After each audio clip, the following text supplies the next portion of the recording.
Richard Thompson Ford, Dress Codes, How the Laws of Fashion Made History.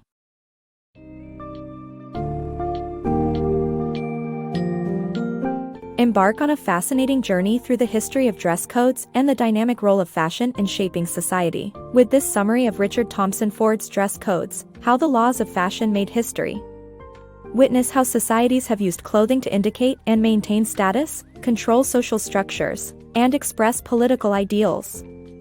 From the sumptuary laws of the Renaissance to today's unwritten social dress codes, you will discover the intricate relationship between attire and personal identity, as well as the ever-evolving power struggle between the wealthy and commoners.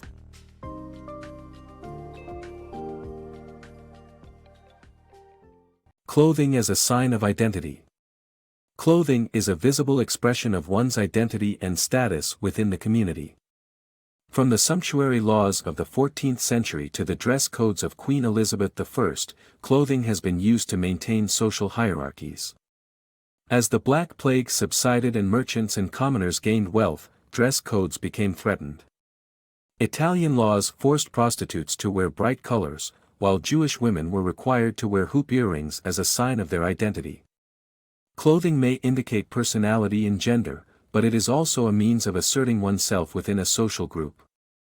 The evolution of fashion in the 1700s. In the 1700s, clothing became a reflection of an individual's political and moral values instead of their wealth and status. The European aristocracy shifted from opulent attire to more somber and frugal clothing, embracing modern ideals.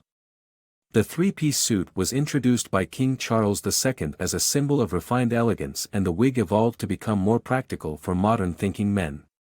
Dress codes became increasingly important to maintain class distinctions, with knowledge and etiquette being the new dress code. Expert tailors created sophisticated garments specifically tailored to each occasion. As the rich employed dress codes to preserve their status, the general population used fashion to destroy it. The gender politics of high heels. High heels were initially designed for Persian soldiers to help hold their feet in stirrups more securely. However, the French court adopted the trend, with French King Louis XIV painting the soles of his 4-inch heels red. The high heel shoe first symbolized masculine, aristocratic elegance and leisure. When women started to wear heels, it was a symbolic expression of sexual freedom.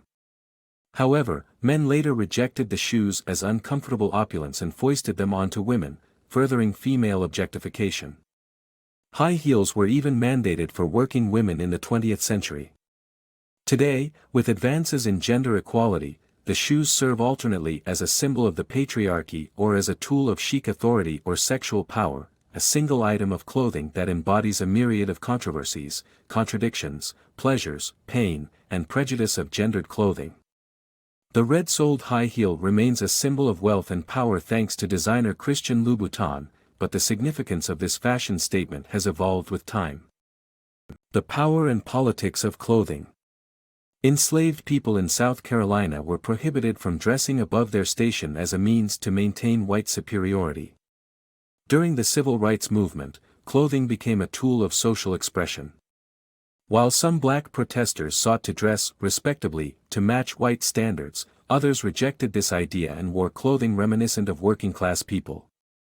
The "Black is Beautiful" movement, launched in the 1960s, celebrated unaltered black appearances, creating a fashion trend and a political movement.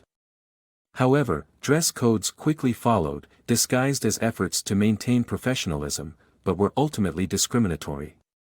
Renee Rogers, a flight attendant, sued her employers for racial discrimination when she was told to cover her cornrows, but lost the case.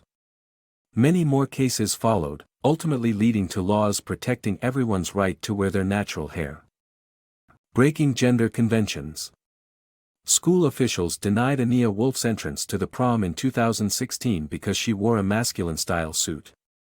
Gendered dress codes rely on social conventions that associate certain clothing as exclusively feminine or masculine. Dress codes function to maintain traditional gender roles, and those who break them, such as crossdressers and transsexuals, are seen as challenging oppressive expectations.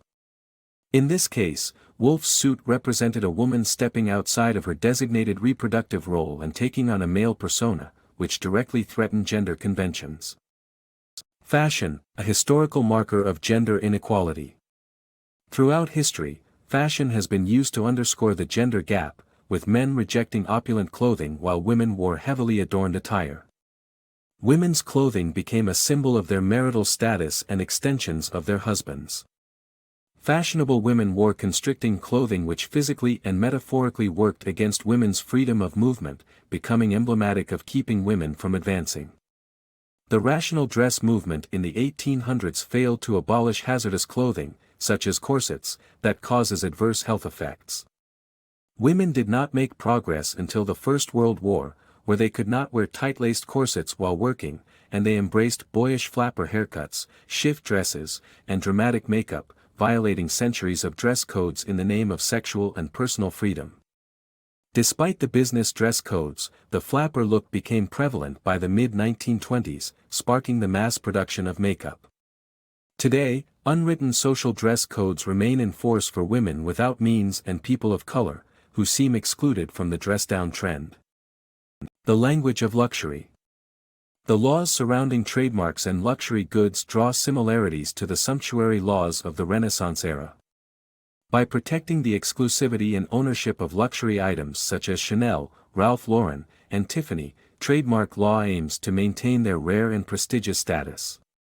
While imitations flood the market, the waiting lists and astronomical prices of luxury items ensure their exclusivity. Despite being free to dress however we choose, our clothing choices are still perceived as a measure of status. Some wealthy individuals opt for reverse snobbery, intentionally dressing down to convey their superiority and lack of need to impress others. In the tech world, a disheveled appearance symbolizes high status and an intense work ethic, but formal attire is still necessary in certain situations to convey professionalism and trustworthiness. The language of luxury clothing serves as a social and economic indicator, shaping perceptions of individuals and enforcing the power dynamic between the wealthy and the rest of society.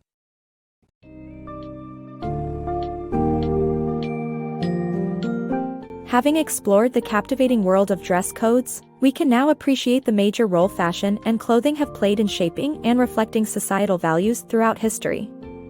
From status symbols of the aristocracy to tools for social and political expression, attire has been an ever-evolving language of identity and power.